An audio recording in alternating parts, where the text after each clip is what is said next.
Perispírito. O espírito, propriamente dito, nenhuma cobertura tem, ou como pretendem alguns, está sempre envolto numa substância qualquer? Envolve-o uma substância vaporosa para os teus olhos, mas ainda bastante grosseira para nós. Assaz vaporosa, entretanto para poder se elevar-se na atmosfera e transportar-se aonde queira. De onde tira o espírito o seu invólucro semimaterial? Do fluido universal de cada globo. Razão porque não é idêntico em todos os mundos. Passando de um mundo a outro, o espírito muda de envoltório, como mudais de roupa. Assim, quando os espíritos que habitam mundos superiores vêm ao nosso meio, tomam um perispírito mais grosseiro? É necessário que se revistam da vossa matéria, já o dissemos. O invólucro semimaterial do espírito tem formas determinadas e pode ser perceptível? Tem a forma que o espírito queira. É assim que este vos aparece algumas vezes, quer em sonho, quer no estado de vigília, e que pode tomar forma visível, mesmo palpável. Diferentes ordens de espíritos.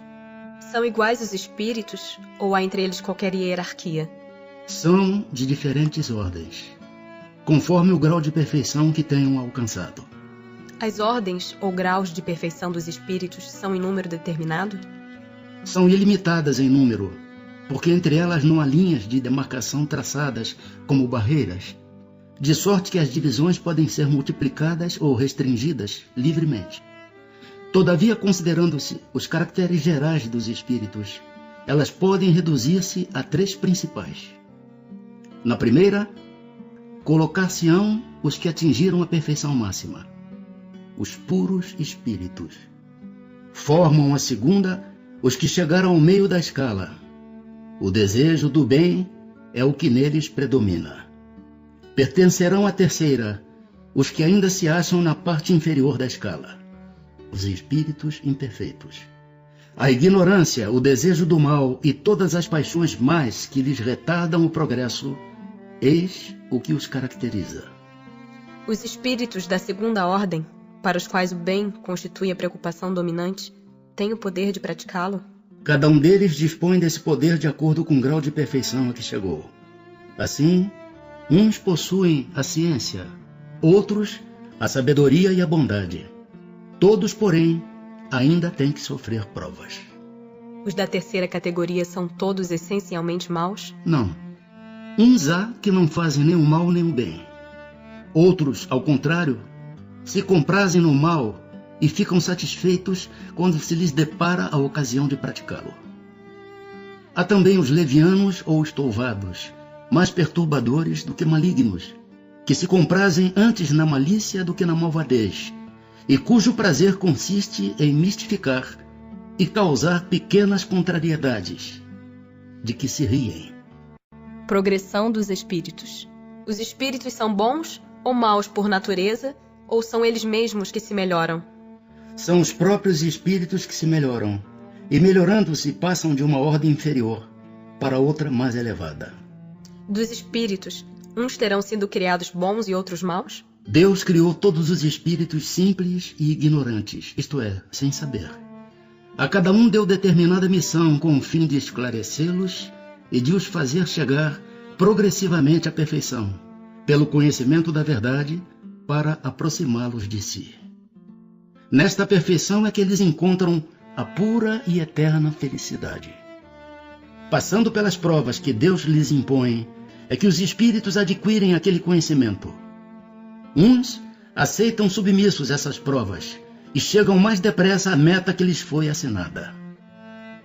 Outros só a suportam murmurando e, pela falta em que desse modo incorrem, permanecem afastados da perfeição e da prometida felicidade. Segundo o que acabais de dizer, os espíritos, em sua origem, seriam como as crianças, ignorantes e inexperientes, só adquirindo pouco a pouco os conhecimentos de que carecem, percorrendo as diferentes fases da vida? Sim, a comparação é boa. A criança rebelde se conserva ignorante e imperfeita. Seu aproveitamento depende da sua maior ou menor docilidade. Mas a vida do homem tem um termo, ao passo que a dos espíritos se prolonga ao infinito. Haverá espíritos que se conservem eternamente nas ordens inferiores? Não. Todos se tornarão perfeitos. mudam de ordem, mas demoradamente, porquanto, como já doutra vez dissemos, um Pai justo e misericordioso não pode banir seus filhos para sempre. Pretenderias que Deus, tão grande, tão bom, tão justo, fosse pior do que vós mesmos? Depende dos espíritos o progredirem mais ou menos rapidamente para a perfeição? Certamente. Eles a alcançam mais ou menos rápido conforme o desejo que têm de alcançá-la e a submissão que testemunham à vontade de Deus. Uma criança dócil não se instrui mais depressa do que outra recalcitrante? Podem os espíritos degenerar? Não. À medida que avançam, compreendem o que os distanciava da perfeição. Concluindo uma prova, o espírito fica com a ciência que daí lhe veio e não a esquece. Pode permanecer estacionário, mas não retrocede. Não podia Deus isentar os espíritos das provas que lhes cumpre sofrer para chegarem à primeira ordem? Se Deus os houvesse criado perfeitos, nenhum mérito teriam para gozar dos benefícios dessa perfeição. Onde estaria o merecimento sem a luta? Demais, a desigualdade entre eles existente é necessária às suas personalidades. Acresce ainda que as missões que desempenham nos diferentes graus da escala estão nos desígnios da providência para a harmonia do universo.